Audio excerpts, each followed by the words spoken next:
మీ మీద ఉంటుంది. ఒకసారి వెంకటేశ్వర రెడ్డి గారు వెళ్దాం. వెంకటేశ్వర రెడ్డి గారు, మొత్తానికి ఒక ప్రైవేట్ పోర్ట్ ఉంది రాష్ట్రానికి, దాని ద్వారా ఖచ్చితంగా రాష్ట్రానికి కానివ్వండి మిగిలిన దానికి ఒక ఎంతో కొంత అభివృద్ధికి అది దోహదపడుతుంది అనుకుంటే, ఇట్లా అవినీతికి అక్రమాలకు అడ్డాగా మార్చేశారు. దాంట్లో మీ పార్టీకి అతి సన్నిహితుడైన అరవిందో ఫార్మాకు ఆ కంపెనీని కట్టబెట్టి తద్వారా ఈ స్మగ్లింగ్ నిర్వహించారు అన్నది ఇప్పుడు మీ మీద ఉన్న ఆరోపణ. జగన్మోహన్ రెడ్డి తెలియకుండానే ఇవన్నీ జరిగిపోయినాయి అన్నది మరొక ప్రశ్న. ఏం సమాధానం చెప్తారు? ముందుగా రాజన్యూస్ వీక్షకులకి, పులపాటి శ్రీనివాస్ చౌదరి గారికి, చిదంబరం రెడ్డి గారికి, రాష్ట్ర ప్రజలకు, వీక్షకులకు శుభోదయం. ఇక్కడ ఇప్పుడు 4 నెలల క్రితం 1,00,000 టన్నులు బియ్యం దొరికినాయి అని చెప్పేసి ఇప్పుడున్న కూటమి ప్రభుత్వం ఒక అనౌన్స్మెంట్ చేసింది. అట్లానే నిన్న పవన్ కళ్యాణ్ గారు జరిపిన దాడిలో 38,000 టన్నులు దొరికినాయి అని చెప్పేసి ఒక అనౌన్స్మెంట్ చేసింది. ఇప్పుడు మీ హయాంలో దొరికిన వాటికి మీరు ఏం చర్యలు తీసుకున్నారో చెప్పమంటే, జగన్మోహన్ రెడ్డి గారు ఇది చేశారు. ఇప్పుడు జరిగిన అక్రమాలు, ఇప్పుడు ప్రజెంట్ ఇప్పుడు మీ ప్రభుత్వంలో మీ కళ్ళెదురుగా రైడ్ చేస్తే దొరికిన అక్రమాలు ఇవి ఎవరు చేశారు, ఎలా చేశారు అని చెప్పేసి చెప్పమంటే, గత ప్రభుత్వం జగన్మోహన్ రెడ్డి గారు 2023లో, 2022లో, 24లో ఇన్ని టన్నులు నైజీరియాలో ఇవన్నీ చెప్తున్నారు. కాకమ్మ కథలు, వాటికి సాక్ష్యాలు ఉండవు, ఆధారాలు ఉండవు.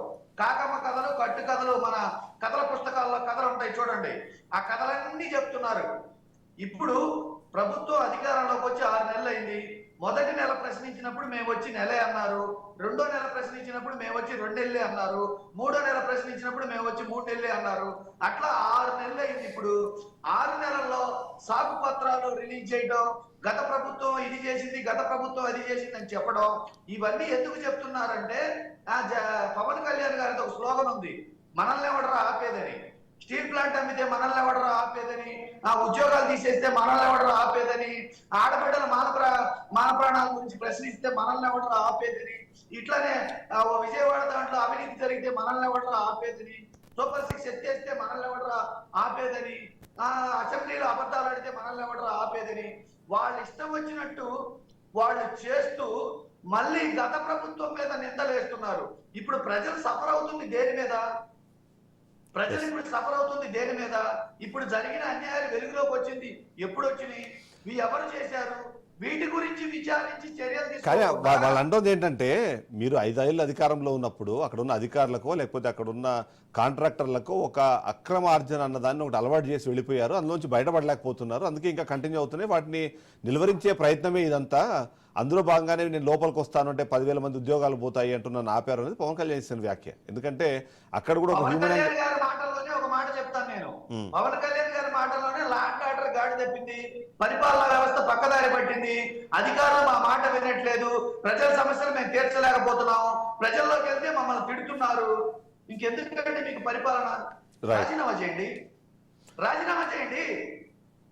శ్రీనివాస్ చౌదరి గారు, అధికారంలోకి వచ్చి 164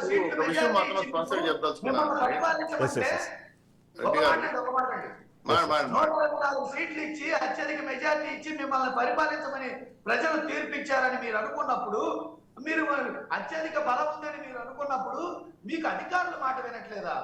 మీ ఎమ్మెల్యేల మాట వినట్లేదా? మీరు ఈ మాఫియాని కంట్రోల్ చేయలేరా? ఇసుక మాఫియాని, మద్యం మాఫియాని, వీటన్నిటిని కంట్రోల్ చేయలేరా? ఆ విద్యా వైద్యం వద్దు, ఇంటింటా మద్యం ముట్టు అని చెప్పేసి ఆ బెల్ట్ షాప్ నుంచి ఇంటింటికి మద్యం ఇస్తూ మాకు కంట్రోల్ కావట్లేదు. రైట్, ఒక నిమిషం శ్రీనివాస్ చౌదరి గారు, జనసేన స్లోగన్ కానివ్వండి, మీ ప్రభుత్వ వెంకటేశ్వర రెడ్డి ఒక నిమిషం వెంకటేశ్వర రెడ్డి గారు సమాధానం చెప్తాం. ఇక్కడ ఎవడరా మనల్ని ఆపేది అంటూ ఏదైతే పవన్ కళ్యాణ్ చేసే ఆ నినాదం ఏదైతే ఉందో, నన్ను ఆపుతున్నారు అంటే ఇవాళ ఆవేదన వ్యక్తం చేస్తున్నారు అన్న అనుమానం చాలా మందిలో ఉంది. ఎందుకంటే మొన్నటికి మనం చూసాము, లోపల రానివ్వలేదు, మమ్మల్ని లోపలికి పోనివ్వట్లేదు, దానికి కారణాలుగా వాతావరణ పరిస్థితులు అని చెప్తున్నారు. బట్ ఏదైనా సరే జనసేనని ఏమైనా ఆపుతుందా? డిప్యూటీ సీఎంని ఆపాలి అంటే అవకాశం ఉన్నది కేవలం సీఎంకి మాత్రమే అన్న అనుమానం వచ్చేలాగా మొన్న కన్నబాబు ఒక వ్యాఖ్య చేశారు. ఏం సమాధానం చెప్తారు? ఇక్కడ భారత రాజ్యాంగంలో కాన్స్టిట్యూన్సీ లా ఉంటుంది సార్. కేంద్ర ప్రభుత్వ పరిధిలో ఉన్నటువంటి సంస్థల్ని రాష్ట్ర ప్రభుత్వం తీసుకోవాలంటే లేదా ఎన్క్వైరీ చేసుకోవాలంటే, విచారించాలంటే ముందొస్తే వాళ్ళు తెలియజేయాలి. అది కాన్సెన్స్ లా. గత ప్రభుత్వంలో కనబడే దూరేలేం కదా. Hmm. ఈరోజు అభివృద్ధిని ఆకాంక్షగా పెట్టుకొని చూడండి, మీరు 6 నెలలు అయిందని మీరు అన్నారు. ఒక ప్రశ్న వేయచ్చా మిమ్మల్ని?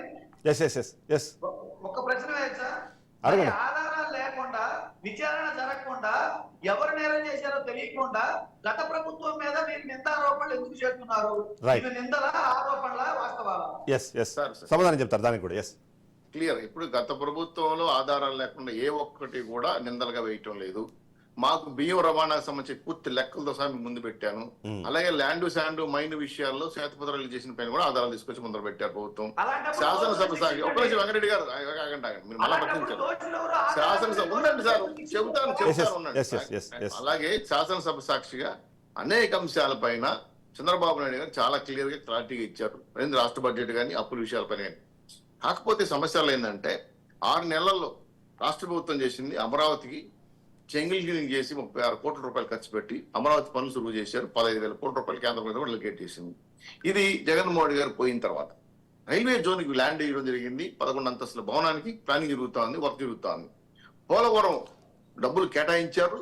వర్షాలు శ్రీనివాస్ గారు, నేను మీ కార్యక్రమాలు నేను ఇంటరప్ట్ చేయాలని అనుకోవట్లేదు. బట్ కాకినాడకు సంబంధించి వేలాది కోట్ల స్కామ్ జరిగింది. ఇవాళ దానిపైన ప్రభుత్వంలో ఉన్న కూటమి నేతలే ఒకరికొకరు పరస్పర విరుద్ధమైన ఈ వ్యాఖ్యలు చేస్తున్న నేపథ్యంలో కొద్దిగా సేపు దాన్ని కన్ఫైన్ అవుదాం, మళ్ళీ తర్వాత ఎలాగో నాకు అర్థమైంది సార్. చెప్పమంటే ఇప్పుడు ఎన్డీఏ కూటమి తెలుగుదేశం పార్టీ, బీజేపీ, పవన్ కళ్యాణ్, మాకెక్కడ ఎవరి మీద వ్యతిరేకత లేదు, ఎవరి మీద అజమాయిషి చేయటం లేదు.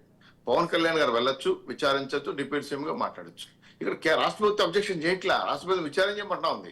అలా విచారణ చేసిన తర్వాతనే ఇక్కడ పోతే అబ్జెక్షన్ చేస్తే 10,000 ఉద్యోగాలు పోతాను మీరే అప్పుడు అంటున్నారు. ఇవన్నీ కూడా కేంద్ర ప్రభుత్వ పరిధిలో ఉన్న పోర్టులు కాబట్టి రెస్పెక్ట్ ఇవ్వాల్సిన బాధ్యత ఉంది కాబట్టి విచారాత్మకంగా ఆ రోజు ఎస్పీ గారు రమ్మంటే కూడా ఎస్పీ గారు ఏదో పనుందని చలవ ఇచ్చారని చెప్పి ఆయన అన్నారు. సో అంటే సీజ్ చేయమన్నారు షిప్ ని.